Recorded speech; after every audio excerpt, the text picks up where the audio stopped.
Chapter 1037. What? Ian has lived for more than 20 years, and what Alex said was the most shocking and incredible sentence he had heard in his life.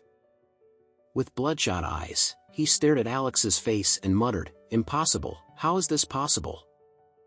I know you, I have known you since I was a child, your name is Alex, you are an orphan. You were taken back to the orphanage by Mrs. Brown when you were 8 years old. You are like me. In this society, there is no support, no father and no mother. How could it be the young master of the Anderson family?" Alex smiled slightly. "I know, it's hard for you to believe this, but it's really true. Otherwise, how could you think I could mobilize so many people to chase you casually? Look at these helicopters.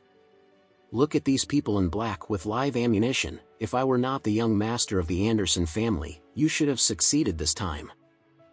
But Ian asked incredulously, "If you are the young master of Anderson's family, why did you grow up in the orphanage? Why didn't they treat you, take it away? Why let you, a young master in Westcliff, live with a stinky silk like us since childhood?" Alex smiled and said, "They didn't know my whereabouts back then. Before my father died, it took a lot of hard work to hide my identity. Although the Anderson family has been looking for me, they never thought I will grow up in an orphanage." Ian immediately asked, "Then they found you again now? When did it happen? Why is this?" Alex said, "They came to me some time ago. Before they found me, I was just like you, and I might not be as good as you, because at that time, I was not only physically penniless, I still work as a live-in son-in-law at my wife's house. Every day I wash clothes and cook. I don't see any hope in life. Unlike you, you can at West work as a director in a deceptive company." Ian blurted out, "You know that you are the young master of the Anderson family. Since you are living in such a miserable life, why don't you take the initiative to find them? As long as you take the initiative to find them, you don't have to live a life of being looked down upon." "Not going?" Alex smiled and said, "This is the difference between the two of us. I came from an extraordinary background, but I am willing to be humble. You come from a humble background, but you are not willing to be humble and ordinary. If you are like me and willing to be humble, how can you commit crimes?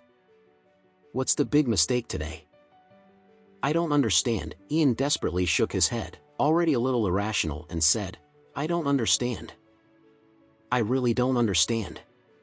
Is it because you saw money when you were young? Can you go on?" "Perhaps." Alex smiled faintly, and said, "When I was young, I was really rich in clothes and goods. The life I lived at that time may be something you can't imagine now, but what about it? I didn't live well. Happy. My parents are not happy either." Ian asked incredulously, "Then are you willing to suffer poverty? When you were a kid, you obviously experienced a rich life, but when you have nothing, don't you miss that life?" Alex sighed lightly and said again, "Ian, you take money too seriously. You can take money very seriously, but you can take money too seriously. There are certain things that money can never match. For example, your ideals, your love, your principles, and your conscience. Once you put your position in the wrong position, you will do things wrong. Some things can be changed if they are wrong, and some things cannot be changed if they are wrong." At this moment, Ian finally realized how humble he was. Because Alex in front of him, Alex who grew up in the orphanage with him since childhood, turned out to be the young master of the Anderson family of Westcliff. It was also at this moment that he knew how far he was from Alex. He finally knew the gap between the two. It's the gap between the day and the night. It is the gap between pheasant and phoenix. It is the crucian carp that crosses the river, the gap with the real dragon on earth. It was also at this moment that Ian finally gave in completely. He knew that not only did he lose in this life, but also in the next life. It is no longer possible for himself to seek revenge like Alex, and if Alex kills himself, it is as easy as crushing an ant. He is the same as Mandez's family, and the members of the beggar gang, except that Alex is a real dragon on earth, a small fish and shrimp that yawns to death. Ian's face was instantly filled with despair.